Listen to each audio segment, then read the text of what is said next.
On this video, I would like to do a brief grammatical analysis of Daniel 2:31, looking at the Aramaic grammar, followed by a brief commentary and New Testament application. So we're reading Ant Malka Hazeh Havaita Be'alu Selem Chad Sagi Salma Dikain Rab V'zeve Yatir Ka'em Lekov Lak V'reve Dechil. And I would translate that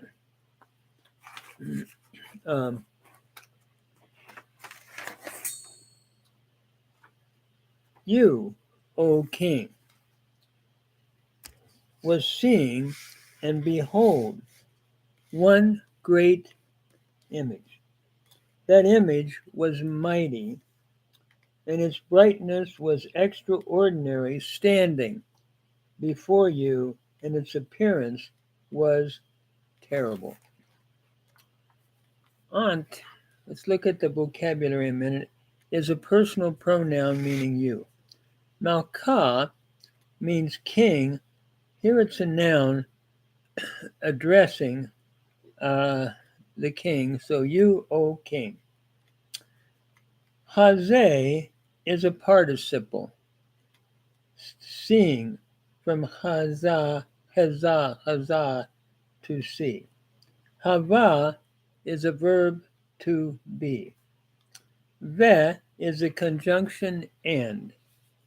Alu is an interjection, behold.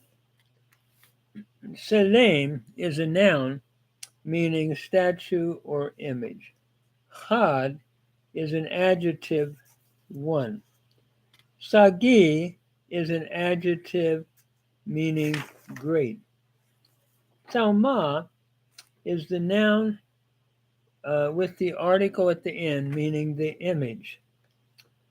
Dikain is an adjective, that, common or neuter. Rav means great, an adjective. Ziv is a noun meaning brightness. Yatir is an adjective, extraordinary.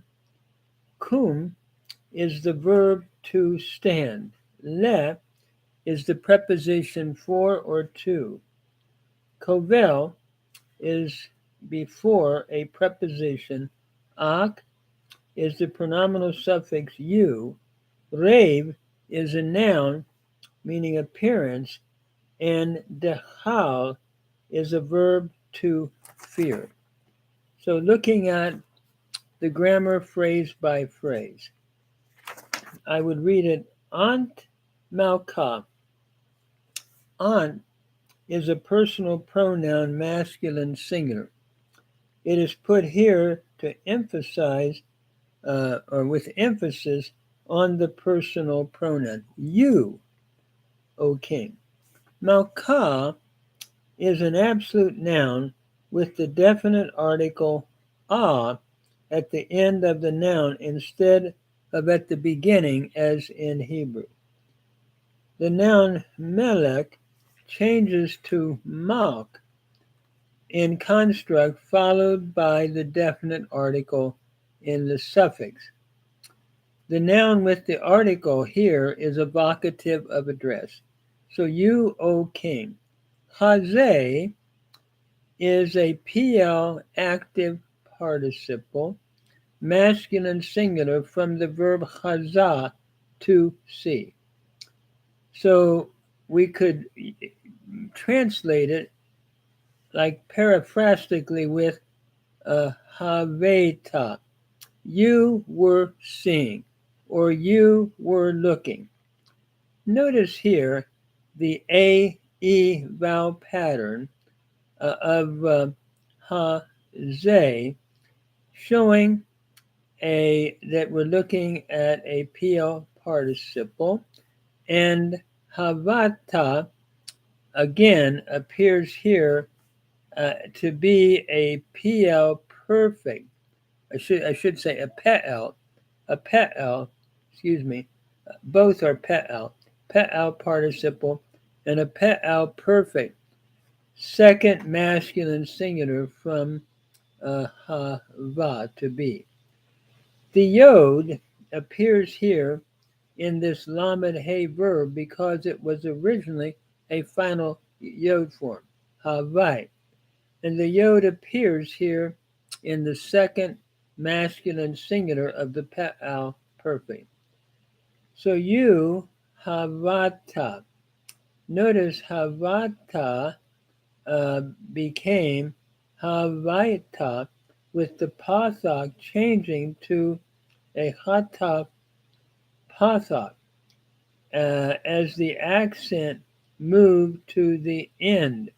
The prophet describes the king's vision in the picture of Gentile powers. Ba'alu and behold. Notice here the conjunction with the pathak because of the attraction of the pathak in the hate pathak under the guttural, aleph. Alu. By the way, alu is an interjection meaning behold, focusing the attention on the vision. Selem is a noun meaning image, and the adjective chad meaning one. Note in Aramaic that a noun will often have the shava in the first syllable of a two-syllable noun. Here, for example, selem. Sagi is the adjective masculine singular meaning great. And salma de Cain, that image. Notice the change occurs, selem to tsalm, in a Proto-Semitic pointing in construct, again, with the final article in a. In the common singular demonstrative pronoun dekain, meaning that occurs, salma, with salma as an adjective. Probably the Proto-Semitic salm became salem, and finally selem. Rav means great. The image was great. Here, Rav is an adjective describing the size of the image and its brightness. Bezeve is a noun with a suffix showing a pronominal suffix, third masculine singular. This is followed by an adjective yatir, meaning extraordinary. The brightness was extraordinary in Daniel's vision. Ka'em lekovlak, it was standing opposite you. Note the pe'al active participle in ka'em following the ae vowel pattern, which shows a pe'al participle. In other words, that is the vowel pattern. And the lamed before kavel is the preposition, and kavel means before or opposite. And so kavlak, notice here the pronominal suffix second masculine singular in the ak.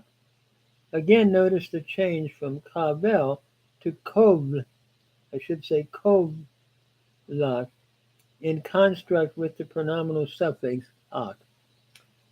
Dachil, the reve dachil, and its appearance was terrible. Ve is a conjunction followed by the noun rev, meaning appearance. And the a, the tseri with the hey and the dogish in it, is a pronominal suffix, third masculine singular.